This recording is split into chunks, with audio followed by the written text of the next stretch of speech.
Hi అండి. ఈరోజు garden శుభ్రం చేస్తాను.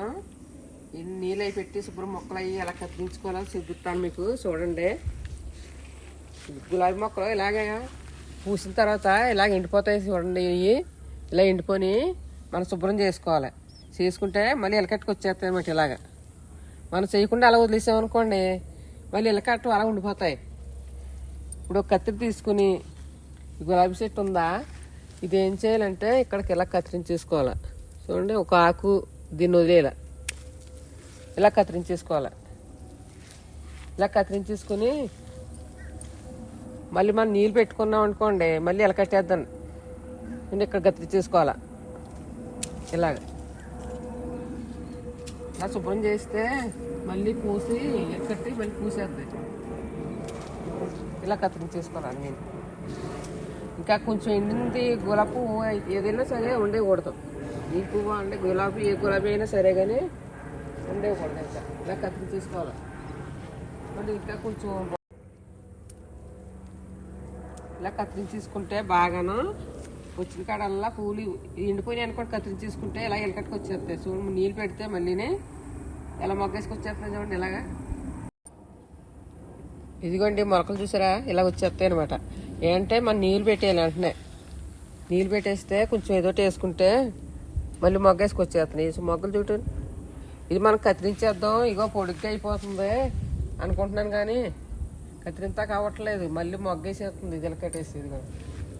ఇంకో ఎలా కత్తిరించాం కదా. ఇలా ఉన్న పూలు అయితే కత్తిరించుకోకూడదు. ఇంకా 4 రోజులు పోయిన కత్తిరించేద్దాం. ఇంకా బాగున్నాయి కదా, బాగున్నా పువ్వులు కత్తిరించలేము కదా. ఇలా ఎండిపోయి ఇలా కత్తిరించేసి ఇలా చూడండి, ఇలా పారేసుకోవాలి. మనకి ఏదన్నా ఎండబెట్టుకుని ఏదో ఒకటి చేసుకుంటే ఏదైనా ఉంటే చేసుకోవచ్చు. ఏదైనా ఉపయోగపడితేనే ఎండిపోయిన ఆకులు గట్ట కత్తిరించి పారేసేయాలి శుభ్రంగా. ఇది పసుపు గులాబీ, ఇది కూడా ఇంకా పువ్వు ఎండిపోయింది కదా, ఇది కూడా కత్తిరించేస్తాను. ఇలా కత్తిరించేస్తాను అన్నీ. మనం కత్తిరించామనుకోండి, మళ్ళీ ఇలా కట్టేసి అందంగా మొగ్గేసుకొచ్చేస్తాం. అందంగా అయిపో ఇవి కొంచెం ఇలా ఎండిపోయి ఎట్లుంటే కత్తిరించేసుకోవచ్చు ఆకులు అయ్యి. మనం శుభ్రం చేసుకుంటూ ఉంటేనే అందంగా కనపడతాయి. ఇది ఇంకా కొంచెం బాగుంది కదా, రేపు నుండి కత్తిరించుకుంటే బాగుంటుంది. గులాబీ చూసి రంగు చూసారా, ఇదిగో ముగ్గిపోయింది, ఇంకా రాలిపోతున్నాయి రేఖలు. ఇది కూడా తీసేయవలసిందే. మనం కత్తిరించింది ఇక్కడ కత్తిరించేసుకుంటే మళ్ళీ ఎలకట్టుకు వచ్చేస్తాయి అందంగా. ఈ బంతిపూలు చూసి చూడండి, ఇగో ఎంత బాగా పోతున్నాయో. మొన్న ఈ గార్డెన్ అంతా శుభ్రం చేసామండి, వర్షం పడలేదు ఇంకాను. చూసే ఎంత శుభ్రంగా ఉందో. ఇదంతాను చేసి మట్టి వేసామన్నమాట. ఇంకాను మట్టి వేస్తేనే కానీ అందంగా ఉండదు. అక్కడ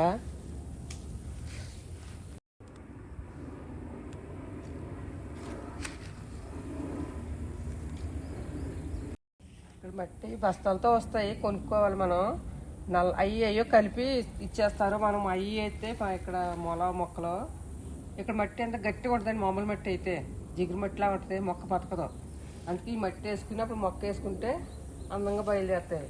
మనం మామూలు నేల వేసామనుకోండి, గట్టిగా అయిపోతుంది. నేల వస్తామా నీరు పెడతా ఉండాలి. చూసారా,